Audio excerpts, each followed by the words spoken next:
পেঁয়াজটাকে আমি সুন্দর করে ভেজে নিচ্ছি লাল করে। দিয়ে দিব আদা বাটা, দিয়ে দিচ্ছি জিরা ও ধনা বাটা, সামান্য পরিমাণ পানি দিয়ে দিচ্ছি,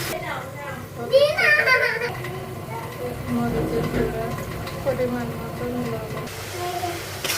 আমি মশলাটা সুন্দর করে কষিয়ে নিয়েছি। এখন আমি পানি দিয়ে দিই।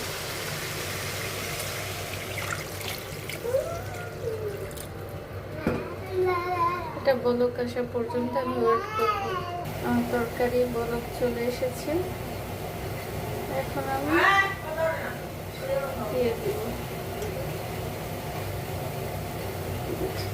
আমি যে মাছ বেগুন ভেজে রেখেছিলাম ওটা এখন আমি এর মধ্যে দিয়ে দিব।